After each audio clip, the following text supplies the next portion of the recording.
اللہ تعالیٰ کا فرمان ہے یا ایھا الذین آمنوا کتب علیکم الصیام کما کتب علی الذین من قبلکم لعلکم تتقون، اے ایمان والو تمہارے اوپر روزے فرض کیے گئے جیسا کہ تم سے پہلی امتوں پر فرض کیے گئے تھے، تاکہ تمہارے اندر تقوی پیدا ہو، پرہیزگاری آئے، تاکہ تم اللہ سے ڈرنے والے بن جاؤ۔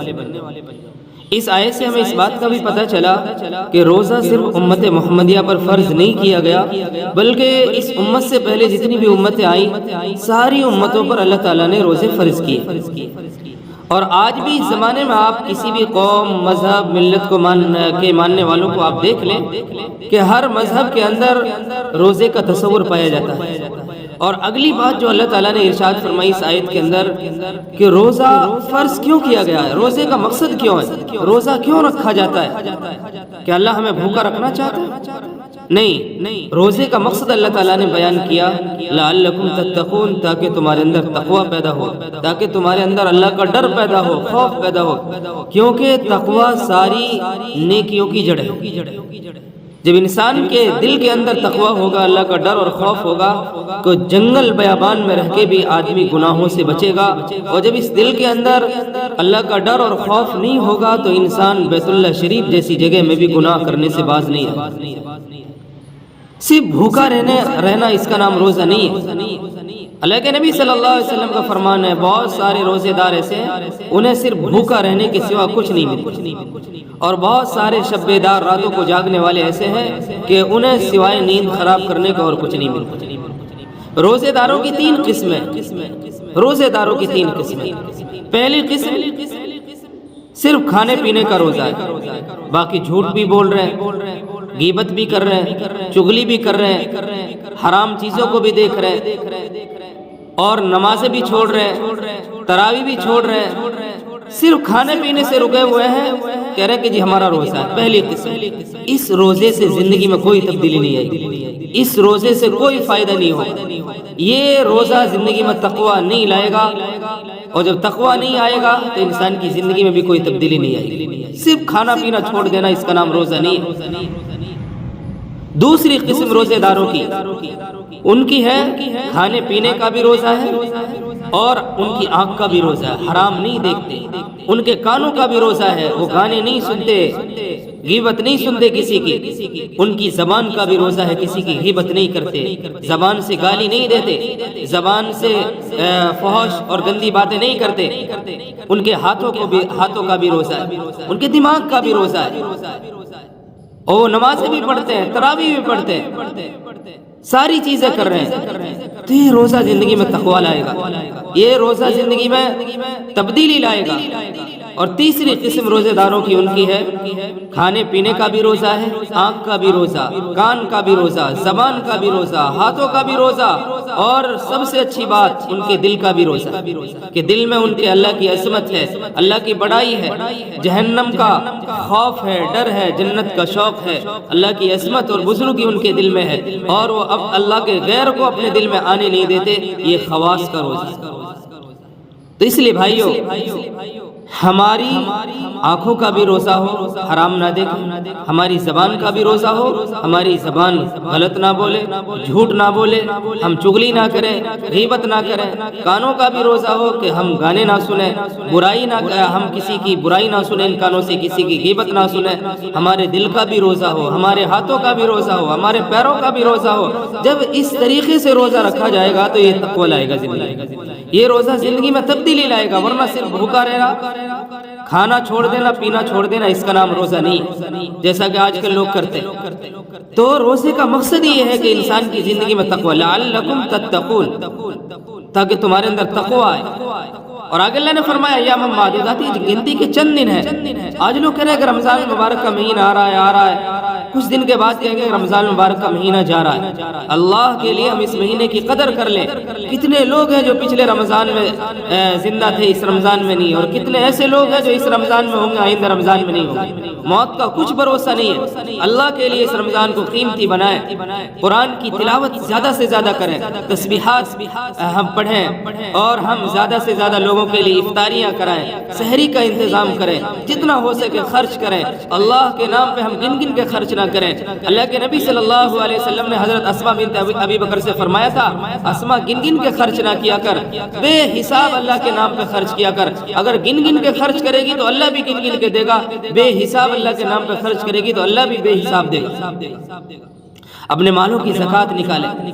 یہ روزہ، یہ رمضان ہماری زندگی میں تبدیلی لائے۔ ہم دیکھیں کہ ہماری زندگی میں کیا تبدیلی، اگر تبدیلی نہیں آئی تو پھر رمضان کا کیا فائدہ؟ رمضان کا مہینہ آتا ہے چلا جائے گا، آئے گا چلا جائے گا۔ کتنے رمضان آئے چلے گئے، یہ بھی اسی طرح آئے گا اور چلا جائے گا۔ ہمیں دیکھنا کہ ہماری زندگی میں کیا تبدیلی آئی۔ حضور صلی اللہ علیہ وسلم نے رمضان کے قریب صحابہ سے ارشاد فرمایا تھا کہ دیکھو رمضان کا مہینہ آ گیا، اور پھر 7 باتیں رمضان کے متعلق ارشاد فرمائی۔ پہلی بات ارشاد فرمائی کہ جو بڑی برکت والا مہینہ، ہم برکتیں سمیٹے رمضان کے مہینے میں۔ تنخواہ تھوڑی ہے، برکت ہے، اور مکان چھوٹا ہے، برکت ہے، زندگی خوشگوار گزرے گی، زندگی سکون اطمینان کے ساتھ گزرے گی۔ تنخواہ زیادہ ہے، برکت نہیں ہے، مکان بڑا ہے، برکت نہیں ہے، تو زندگی سکون سے نہیں گزر سکتی۔ بکری کے اندر برکت ہے اور کتوں کے اندر برکت نہیں ہے۔ کتوں کی کثرت ہے لیکن برکت نہیں ہے۔ کثرت اور چیز ہے، برکت اور چیز ہے۔ بکری کے اندر برکت ہے، علماء نے اس کی وجہ لکھی۔ اور دیکھو بکری 2 بچے دیتی ہے، زیادہ سے زیادہ 3 بچے۔ ایک کتیا 10-12 پلے ڈالتی ہے، گرتی ہے، دیتی ہے، لیکن ریوڑ بکریوں کے نظر آتے ہیں، کتوں کے نہیں۔ اور بکریاں ذبح بھی ہوتی ہیں، کھائی بھی جاتی ہیں، کتے کہیں ذبح نہیں ہوتے، لیکن پھر بھی ریوڑ بکریوں کے نظر آتے ہیں، کتوں کے ریوڑ نظر نہیں آتے۔ اس کی وجہ لکھی علماء کرام نے کہ بکری کے اندر برکت ہے، کتوں کے اندر برکت نہیں ہے۔ وہ کیوں ہے کہ بکری شام ہوتے ہی فوراً سو جاتی ہے، اور جو برکت کا وقت ہوتا ہے صبح کا وقت، اس میں جلدی سے اٹھ جاتی ہے، جاگ جاتی ہے۔ کتے پوری رات بھونکتے رہتے ہیں، رات کے 12-1 بجے تک بھی بھونکتے رہتے ہیں، اور جب برکت کا وقت ہوتا ہے، جس وقت برکت نازل ہوتی ہے، اترتی ہے صبح کے وقت، اس وقت کتے سو جاتے ہیں۔ تو اس لیے علماء نے لکھا ہے کہ بکریوں کے اندر برکت ہے اور کتوں میں برکت نہیں ہے۔ اس کی وجہ صرف یہی ہے کہ کتے برکت کے وقت سو جاتے ہیں۔ آج امت مسلمہ کا بھی یہی حال ہے۔ امت جو پریشانیوں سے دوچار ہے، پریشانیوں میں جو مبتلا ہے، اس کی سب سے بڑی وجہ یہ ہے کہ آج ہمارے نوجوان موبائلوں کے اندر رات کے 12 بجے، 1 بجے، 2 بجے تک لگے رہتے ہیں، جاگتے رہتے ہیں، اور جو برکت نازل ہونے کا وقت ہوتا ہے اس میں سو جاتے ہیں، اور صبح کے 10 بجے وہ کھڑے ہوتے ہیں، صبح کے 10 بجے ان کی صبح ہوتی ہے۔ تو کہاں سے ان کے اوپر برکت نازل ہوگی، کہاں سے ان کے اوپر رحمتیں نازل ہوں گی؟ تو اللہ کے لیے ہم ایسا نہ کریں۔ آج جو ہمارے اوپر پریشانیاں ہیں، حالات ہیں، صرف اور صرف اس وجہ سے کہ ہم نے برکت کے وقت ہم سوئے ہوئے ہیں اور پوری رات ہم جاگ رہے ہیں۔ رات اللہ تعالیٰ نے آرام کے لیے بنائی ہے، دن کام کے لیے بنایا ہے۔ اللہ کے لیے ہم اس رمضان کے مہینے کی قدر کریں۔ اور بہت سارے لوگ ایسے ہوتے ہیں رمضان میں روزہ رکھ لیا اور صبح سے شام تک سو رہے ہیں۔ یہ سونے کا مہینہ نہیں ہے کہ صبح سے شام تک سوتے ہی رہتے ہیں، نہ قرآن کی تلاوت نہ کچھ، صرف سونا ہے۔ روزہ رکھا سو رہے ہیں، یہ سونے کا مہینہ نہیں ہے، اللہ کی عبادت کا مہینہ ہے۔ تو پہلی چیز اللہ کے نبی صلی اللہ علیہ وسلم نے ارشاد فرمائی کہ رمضان کا مہینہ آگا جو بڑی برکت والا مہینہ ہے، اس لیے برکت ہے سب بیٹھے۔ دوسری چیز ارشاد فرمائی، اللہ اس مہینے میں اپنے بندوں کی طرف متوجہ ہوتا۔ میں کسی سے بات کروں اور وہ جس سے بات کر رہا ہوں وہ کسی اور طرف متوجہ ہو جائے، مجھے غصہ آئے گا۔ اللہ تو ہماری طرف متوجہ اور ہم کسی اور چیز کی طرف متوجہ ہو جائے، ہمارے رب کو غصہ آئے گا، اللہ ناراض ہوگا۔ اللہ متوجہ ہوتا ہے، سارے بادشاہوں کا بادشاہ وہ ہماری طرف متوجہ ہو اور ہم کسی اور چیز کی طرف متوجہ ہو جائیں۔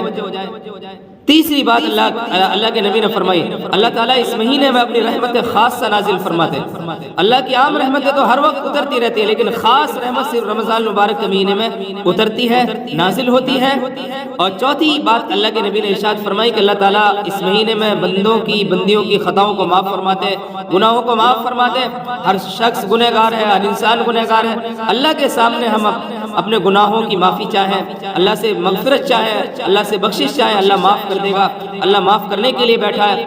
اور پانچویں بات ارشاد فرمائی کہ اللہ اس مہینے میں بندوں کی دعاؤں کو قبول کرتے ہیں۔ ہم میں سے ہر شخص پریشان ہے، کوئی کسی پریشانی میں مبتلا ہے، کوئی کسی میں۔ ہم اپنی پریشانیوں کو اللہ تعالیٰ کے سامنے رکھیں، ہماری پریشانیوں کو دور کرنے والا صرف اللہ ہے، پریشانیاں اللہ ہی لاتا ہے اور پریشانیوں کو دور کرنے والا بھی اللہ ہے۔ تو اللہ کے سامنے روئیں، گڑ گڑائیں۔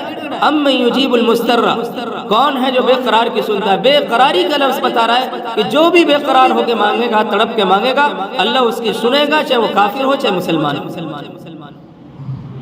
اور چھٹی بات اللہ کے نبی صلی اللہ علیہ وسلم نے ارشاد فرمائی کہ اللہ تعالیٰ تمہارے تنافس کو دیکھتے ہیں کہ نیکیوں میں کون آگے بڑھ رہا ہے۔ آج دنیا کے معاملے میں ہم ایک دوسرے سے آگے بڑھنے کی کوشش کر رہے ہیں، لیکن نیکی کے معاملے میں، دینداری کے معاملے میں ہم آگے بڑھنے کی کوشش نہیں کر رہے۔ اللہ کے نبی صلی اللہ علیہ وسلم کا فرمان ہے کہ جس کے اندر دو باتیں پائی جائیں گی وہ سیدھا جنت میں جائے گا۔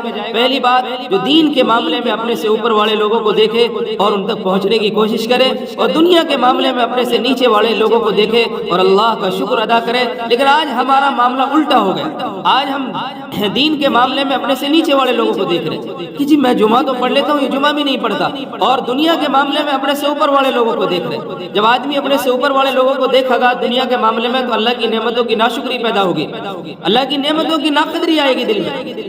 اس لیے بھائیو اللہ کی نعمتوں کی شکر گزاری کریں، اللہ نے جو کچھ دیا ہے اس پر ہم راضی رہیں، خوش رہیں۔ اللہ کا فرمان ہے لئن شکرتم لازیدنکم، اگر اللہ کی نعمتوں کی شکر گزاری کرو گے اللہ نعمتوں میں اضافہ کرے گا، بڑھائے گا۔ اگر ناشکری کرو گے تو اللہ کا عذاب دردناک ہے، اللہ نعمتیں بھی چھین لے گا۔ نیکیوں میں ایک دوسرے سے آگے بڑھیں، قرآن کی زیادہ سے زیادہ تلاوت کریں، تسبیحات کا اہتمام کریں اور نوافل کا اہتمام کریں، دعاؤں کا اہتمام کریں۔ اور ساتویں بات اللہ کے نبی صلی اللہ علیہ وسلم نے ارشاد فرمائی کہ اللہ تعالیٰ فرشتوں کے سامنے فخر سے کہتے ہیں کہ دیکھو میرے بندے، میری بندیاں کس طرح میری عبادت کر رہے ہیں اور کس طرح میرے لیے روزہ رکھ رہے ہیں۔ اور اللہ کے نبی صلی اللہ علیہ وسلم کا فرمان ہے کہ اللہ کا فرماتا ہے حدیث قدسی الصوم لی وانا اجزا بہ، روزہ میرے لیے ہے، اللہ فرماتا ہے روزہ میرے لیے اور اس کا بدلہ میں خود اپنے بندے کو اپنے ہاتھوں سے عطا کروں گا، اپنی بندی کو اپنے ہاتھوں سے عطا کروں گا۔ کہ آدمی کھا پی سکتا ہے تنہائی میں جا کے، لیکن وہ کیوں نہیں کھا رہا؟ اللہ کے ڈر اور خوف کی وجہ سے نہیں کھا رہا۔ اس لیے اللہ فرما رہا ہے کہ روزہ میرے لیے اور اس کا بدلہ میں خود ہوں، یا اس کا بدلہ میں خود اپنے ہاتھوں سے دوں گا، اپنے بندے کے لیے، اپنی بندی کے لیے۔ پھر آگے اللہ کے نبی صلی اللہ علیہ وسلم نے فرمایا بس اللہ کو اپنی نیکیاں دکھلاؤ اس مہینے میں۔ اور آگے جو بات فرمائی بڑی سخت فرمائی اللہ کے نبی صلی اللہ علیہ وسلم نے کہ بد نصیب ہے وہ شخص، بدبخت ہے وہ شخص جو رمضان المبارک جیسے مہینے میں بھی اللہ کی رحمت سے محروم رہ جائے اور رمضان جیسے مہینے میں بھی اللہ اپنی بخشش نہ کروا سکے۔ تو اس لیے بھائیو ہم اس مہینے کی قدر کریں، روزوں کا اہتمام کریں، تراویح کا اہتمام کریں، قرآن کی زیادہ سے زیادہ تلاوت کریں، اور ہماری آنکھ کا بھی روزہ ہو، زبان کا بھی روزہ ہو، کانوں کا بھی روزہ ہو، ہمارے دل کا بھی روزہ ہو۔ جب اس طرح روزہ رکھیں گے تو وہ مقصد پیدا ہوگا جس مقصد کے لیے اللہ تعالیٰ نے روزہ فرض کیا ہے، کہ یہ اس طرح کا روزہ ہماری زندگی میں پھر تبدیلی لائے گا، ہمارے اندر تقویٰ لائے گا، اور پھر اس سے ہماری زندگیاں بدلیں گی۔ اللہ پاک مجھے بھی آپ کو بھی کہنے سننے سے زیادہ عمل کی توفیق عطا فرمائے۔